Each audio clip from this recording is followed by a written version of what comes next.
Hi folks, Hoop here from wintertrekking.com. We just started a new trip in Northwestern Ontario, mid-January, and there's the toboggan.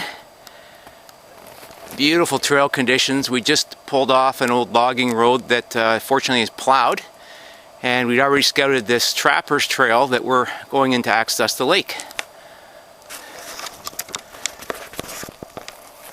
So I'll be taking you along on this trip. Okay, back to hauling sled.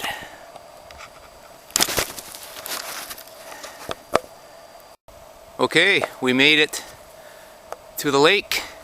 It's a beautiful day. We started off around minus 18 degrees Celsius. A bit of wind's coming up here, so it's going to be chilly out there.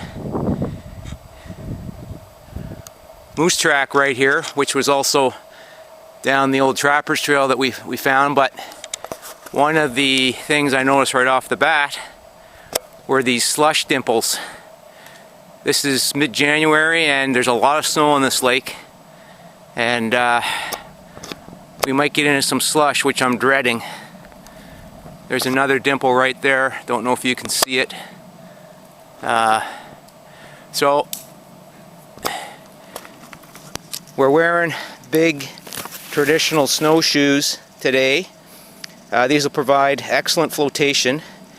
If we're lucky, we can go on top of the slush and just keep the toboggans moving and not get bogged down in slush, but we'll see how it goes. Beautiful day. The Woolman there is just had to peel off a layer, as did I. It was quite a strenuous haul, even though it's minus 18 degrees C. We're down to a couple layers over our base layer. So we'll see how it goes out in the lake. Woolman's out checking to see what the slush is like. We actually went in between two slush dimples there, and it appears to be pretty good. So far so good. We'll just have to keep our eyes open for that very slight dimple in the snow that indicates a big slush pocket. What a beautiful day. I'm bare-handing this camera, and we're in a bay here. There's no wind. It's going to be wind out there, but it's just a fabulous day.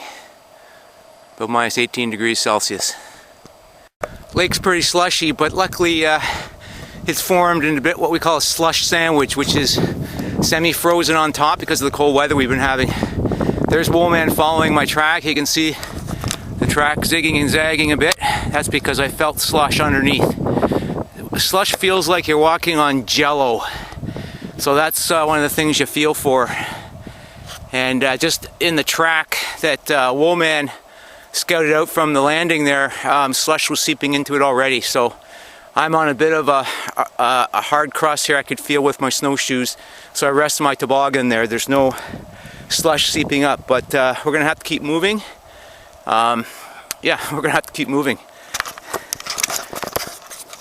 So it's a beautiful day out here, but it is windy. A little cold on the hands. I still haven't got my camera gloves where I can work the camera with fine dexterity.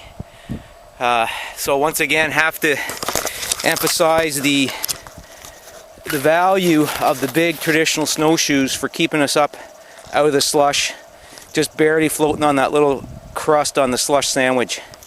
And we're heading down the lake here. This is a new lake for us. Haven't been here before, so it's all an adventure, and we got to find a campsite somewhere. Hi folks. We didn't get too far down this lake because it's literally almost entirely underlain by slush.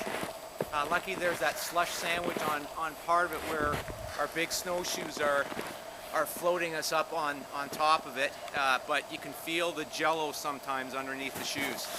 So we decided we were going to go halfway down the lake, but considering we have to come back again too, that's a lot of slush to deal with, and so we found a good, what I always look for here in the boreal forests of northwestern Ontario, a north shore, because our predominant wind is from the northwest, which is that way, so we'll be sheltered here. There's a possible northeast wind coming tonight, and we'll be sheltered here again. We get good, beautiful exposure from the sun for a good part of the day, and we also look for a flat landing, just like in canoe camping where you're looking for a flat landing to pull your boat up. In this case, we're pulling our toboggans up.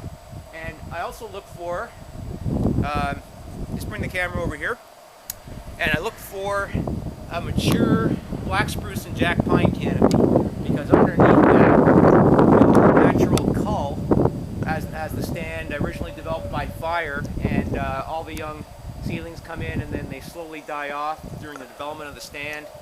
And so there should be lots of firewood in here. We just popped in here to scout it, and it looks beautiful. There's several flat spots, and we got a spruce bough supply, and it's going to be good.